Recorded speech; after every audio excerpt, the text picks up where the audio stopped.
Hello students. तो आज हम बात करने जा रहे हैं आईसीएससी 10th क्लास की बायोलॉजी का चैप्टर 6 जो है फोटोसिंथेसिस। ओके, काफ़ी इंपॉर्टेंट चैप्टर है और इसमें से नॉर्मली 8 क्वेश्चन आएंगे ही आएंगे। ओके, तो अगर आपको कॉन्सेप्ट पता चल जाता है तो आप इजीली आंसर कर सकते हैं इनके क्वेश्चंस को। तो वीडियो पूरा देखिएगा और ध्यान से सुनिएगा और नोट्स बनाइए जो भी मैं कह रहा हूँ। ओके, चलिए स्टार्ट करते हैं अपना चैप्टर फोटोसिंथेसिस। देखिए, फोटोसिंथेसिस के बारे में आप सब जानते हैं। नॉर्मली प्लांट प्रिपेयर करते हैं अपना food, autotrophic mode of nutrition होता है। Okay, and they use carbon dioxide, water and the presence of chlorophyll and sunlight they prepare their own food. Okay, आप ये सब जानते हैं। अब बात यहाँ पर आती है इम्पॉर्टेंस ऑफ फोटोसिंथेसिस। आखिर फोटोसिंथेसिस इतना इम्पॉर्टेंट क्यों है? ओके, तो इसका फर्स्ट रीज़न ये होता है कि ये सबको खाना देता है एंड ये प्रोवाइड कराता है ऑक्सीजन सबको। ठीक है, अगर क्वेश्चन आता है कभी भी आपका फोटोसिंथेसिस रिलेटेड कि इंपॉर्टेंस क्या है, तो ये 2 पॉइंट आपको याद होने चाहिए। Food for all, oxygen for all. Okay, सबके लिए खाना और सबके लिए ऑक्सीजन। यस, ओके, चलिए अब आगे देखते हैं। तो यहाँ पर नेक्स्ट टॉपिक है आपका chlorophyll the vital plant pigment. Okay, देखिए फुल फॉर्म क्या होता है क्लोरोफिल का। पहले क्लोरो मीन्स होता है ग्रीन एंड फिल मतलब होता है leave, means green leaf. Okay, that is a pigment which present in the leaves. याद रखिएगा, लीव्स में प्रेजेंट होता है और ये किसके अंदर होता है? ओके, ये कौन इसे कंटेन करता है? इसे कंटेन करता है एक माइक्रोस्कोपिक सेल ऑर्गेनल जिसे हम कहते हैं क्लोरोप्लास्ट। ये सिर्फ प्लांट सेल्स में प्रेजेंट रहते हैं। अगर हम बात करें क्लोरोप्लास्ट की, तो क्लोरोप्लास्ट का स्ट्रक्चर कैसा होता है? They are a minute oval bodies bonded by a double membrane. याद रखिएगा डेफिनेशन। ओके, छोटे से ओवल कह सकते हैं आप, ओपनिंग रहते हैं, ये सेल्स रहते हैं जिनके पास डबल मेम्ब्रेन है, इनर एंड आउटर। आप पिक्चर में चेक कर सकते हैं, देखिए डबल मेम्ब्रेन आपको शो हो रहा होगा। Okay, so the interior is contain closely packed flattened sacs. Okay, आप फिगर चेक कीजिएगा, फिगर के अंदर देखिए आपको कुछ सैक टाइप के स्ट्रक्चर दिखेंगे जो टोटल फ्लैट होते हैं। इन्हें हम कहते हैं थैलेकॉइड। ओके, इन्हें हम कहते हैं थैलेकॉइड, जो कि अरेंज किया जाता है पाइल स्ट्रक्चर में जिसे हम कहते हैं ग्रैना। ओके, आप स्ट्रक्चर चेक कर सकते हैं जिसे हम कहते हैं ग्रैना। यस, ये थाइलोकॉइड से बना होता है। अब लास्ट में जहाँ पर आप नीचे देख सकते हैं, यहाँ पर आपको फिगर में आपको दिख रहा होगा स्टोमा।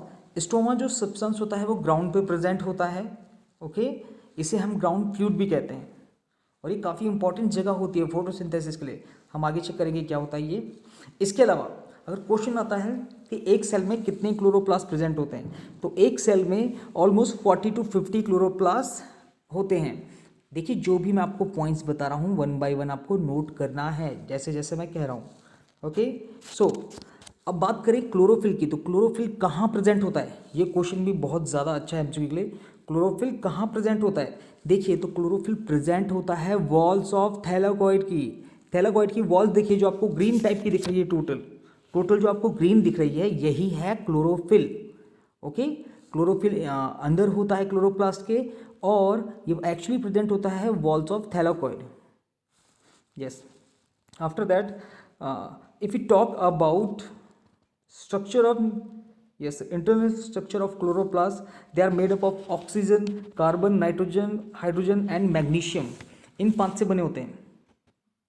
इसे अच्छे से याद रखिएगा। ठीक है, कौन कौन से किससे बना है क्लोरोप्लास्ट?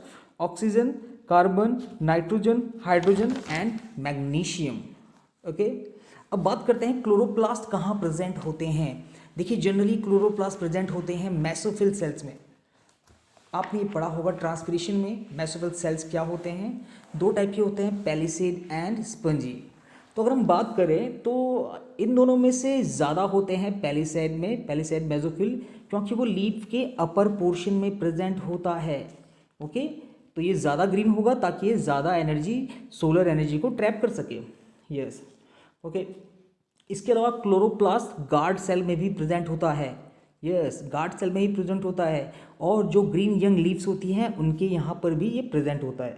ठीक है, अगर हम बात करें क्लोरोप्लास्ट के टाइप की, तो ये 9 टाइप्स के होते हैं। ये क्वेश्चन भी अच्छा है, देखिए क्लोरोप्लास्ट 9 टाइप्स के होते हैं। क्लोरोप्लास्ट कहाँ प्रेजेंट होते हैं? Mesophyll cells. और अगर पर्टिकुलर पूछेगा तो पैलिसेड सेल बोलना। ओके, मेसोफिल सेल्स का एक पार्ट होता है पैलिसेड मेसोफिल, ठीक है। ओके, इसके बाद आप कह सकते हैं कि 9 टाइप से होते हैं और इनमें जो सबसे मेन होते हैं उनके नेम है chlorophyll A and chlorophyll B, जो बहुत ही एबेंडेंट फॉर्म में यहाँ पर प्रेजेंट होते हैं। ओके, इसीलिए सबसे कॉमन भी है, याद रखिएगा chlorophyll A and chlorophyll B, यह है फॉर्मूला टाइप। ओके, इस इक्वेशन को याद रखिएगा। अगर हम बात करें फॉर्मेशन ऑफ क्लोरोफिल की, तो देखिए टोटली ये डिपेंड करता है exposure of plant to light. Okay, chlorophyll जो बनता है वो लाइट की प्रेजेंस में ही बनता है, बट देखिए ज़्यादा लाइट भी इस पर इफेक्ट कर सकती है, इसलिए आपको ज़्यादा लाइट नहीं देना है, वरना ये आपके हम कह सकते हैं कि आपका जो क्लोरोफिल है वो डिस्ट्रॉय हो सकता है। ओके, अगर ज़्यादा हीट पड़ जाए तो आपको एक मेंटेन करना पड़ता है हीट टेम्परेचर। यस, चलिए अब इसके बाद देखते हैं regular of stomatal opening for lifting in carbon dioxide. Okay, अब स्टोमेटा कैसे ओपन हो रहा है कार्बन डाइऑक्साइड को लेने के लिए। फर्स्ट ऑफ ऑल अगर हम बात करें तो माइन्यूट ओपनिंग मोर इन लोअर सरफेस, अगर हम स्टोमेटा की बात करें तो ये लोअर सरफेस में ज़्यादा प्रेजेंट होते हैं, छोटे छोटे पोर्स। ओके, अब इनका मेन फंक्शन होता है ऑक्सीजन को अंदर लेना, ठीक है। एटमॉस्फेयर की जो ऑक्सीजन होते हैं उसको बॉडी के सेल के अंदर करना, दैट्स राइट। और यहीं पर दिया है, आप चेक कर सकते हैं आपके गार्ड सेल का, यस आपके गार्ड सेल का डायग्राम दिया है, यहाँ देखिएगा ये क्लोरोप्लास्ट है, ये गार्ड सेल से जो स्ट्रक्चर है, ये स्टोमेटल पोर है जो सेंटर में आपको दिख रहा है, और आउटर लेयर दिख रही है आपको एपिडर्मल सेल्स, और यहाँ पर इनके पास न्यूक्लियस भी प्रेजेंट है। ओके, ये हो चुका स्ट्रक्चर। एंड सेकेंड स्ट्रक्चर जो आप देख रहे हैं वह क्लोज वन, ठीक है। और ये क्लोज कैसा होता है, जब ये वाटर लूज करते हैं, थोड़ा सा वाटर लूज कर देते हैं, उसके बाद ये कैसे हो जाता है, क्लोज हो जाता है। गार्ड सेल अपना वाटर लूज कर देता है, टर्जिडिटी लूज करता है और इसको क्लोज कर देता है। जब भी डार्कनेस हो, जब भी आपका सनी डे ना हो तब। तो एक और चीज़, एक और बहुत ही अच्छा, यस बहुत ही बढ़िया बात ये गई है इसमें, transpiration is the price which the plant page for photosynthesis. मतलब ट्रांसपिरेशन वो कीमत होती है जो एक प्लांट को अपना खाना बनाने, मतलब फोटोसिंथेसिस करने में लगती है। क्योंकि अगर आप फोटोसिंथेसिस के लिए कार्बन डाइऑक्साइड की वजह से आप स्टोमेटा ओपन करेंगे तो वाटर वेपर की फॉर्म में वाटर भी एवोपरेट हो जाएगा, और इसी को तो हम कहते हैं ट्रांसपिरेशन। ओके बच्चों, तो देखिए मेरे पॉइंट्स को साथ बाय साथ सुनते हुए रहिए और अपने पेंसिल रखिए अपनी बुक के पास और उसमें टिक भी मारते रहिए इंपॉर्टेंट पॉइंट्स, ठीक है। इनसे एमसीक्यू में क्वेश्चन आ सकते हैं, 1 मार्क्स टाइपिंग के क्वेश्चन बनाइए, नोट्स और सारे लिखिएगा। चलिए अब आगे बढ़ते हैं। अब हम बात करेंगे opening and closing of stomata. पहले हम बात कर लेते थोड़ा सा स्टोमेटा की। स्टोमेटा एक्चुअल में वो होता है, वो पार्ट है जब वो ओपन होता है तो गैसेस एक्सचेंज होती है, कार्बन डाइऑक्साइड प्लांट के अंदर आती है, ऑक्सीजन बाहर जाती है, इसके अलावा वाटर लॉस भी होता है। तो स्टोमेटा की जनरली बात करें हम तो 2 लेयर्स होती हैं। ओके, जो इनर लेयर होती है वो थिक होती है and the outer layer are thin. Okay, जो आपका गार्ड सेल है उसकी थिक लेयर होती है इनर साइड और आउटर वाली थिन होती है। तो यहाँ पर opening and closing of stomata की 2 थ्योरीज काफ़ी फेमस है। Okay, the first one is potassium ion concentration theory. ये रिसेंट थ्योरी है, ये न्यू थ्योरी बनी है। इसके अलावा जो पुरानी थ्योरी थी वो थी शुगर कंसंट्रेशन थ्योरी। हाँ, तो हम स्टार्ट करते हैं, पहले हम शुगर कंसंट्रेशन थ्योरी देख लेते हैं जो काफ़ी पुरानी है, ओल्ड वाली।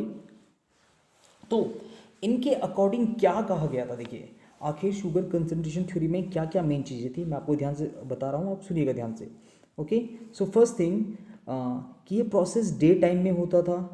ओके, स्टोमेटा डे टाइम पे खुलता था जब गार्ड सेल स्टार्ट करते थे फोटोसिंथेसिस। मीन्स इनका मानना था कि गार्ड सेल मॉर्निंग में फोटोसिंथेसिस स्टार्ट करते थे, after that they make the food which is glucose और शुगर।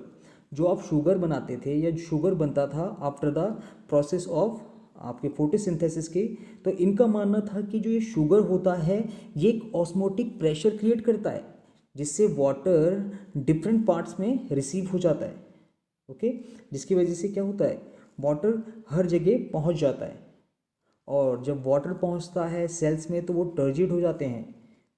ओके, टर्जिड हो जाते हैं। अब यहाँ पर स्टोमेटा के साथ क्या होता है, जैसे ही गार्ड सेल टर्जिड होते हैं तो गार्ड सेल की वॉल्स में जो छोटे छोटे सेंटर में जो छोटे छोटे पोर्स होते हैं, आप कह सकते हैं, देख सकते हैं आप फिगर में, पोर्स होते हैं वो ओपन हो जाते हैं, जिन्हें आप स्टोमेटा कहते हो। ओके, वो ओपन हो जाते हैं। इसके अलावा स्टोमेटा से उस टाइम फिर गैसेस एक्सचेंज होती है, वाटर लॉस होता है थ्रू द ट्रांसपिरेशन। तो ये मानना था शुगर कंसंट्रेशन थ्योरी का कि ग्लूकोज की वजह से ही ऑस्मोटिक प्रेशर क्रिएट होता है, वाटर पहुंचता है और सबके सब यस फोटोसिंथेसिस प्रोसेस कर सकते हैं। अब आफ्टर दैट सेकंड बात आती है क्लोजिंग ऑफ स्टोमेटा। तो देखिए किसी भी वजह से अगर वाटर की शॉर्टेज हो जाती है प्लांट में, ठीक है, तो जो वाटर होता है वो गार्ड सेल से बाहर आ जाता है और इस प्रोसेस को हम कहते हैं एक्सोऑस्मोसिस। ओके, एक्सोऑस्मोसिस कहते हैं क्योंकि बाहर का जो सॉल्यूशन होगा वो काफ़ी कंसंट्रेटेड होता है अंदर वाले से, क्योंकि वाटर ही नहीं है। तो इसके बाद कह सकते हैं आप कि जो गार्ड सेल हो जाता है अपनी टर्जिडिटी लूज कर देता है, क्योंकि वाटर तो पूरा निकल गया बाहर, और कन्वर्ट हो जाता है फ्लैसिड में, एकदम चपटा। और ये सब होता है क्योंकि जो इसके अंदर प्रेजेंट होती है थिक वॉल, जो कि एकदम स्ट्रेट हो जाती है और स्टोमेटा क्लोज हो जाता है। तब ना ही गैस एक्सचेंज होंगी और ना ही होगा ट्रांसपिरेशन।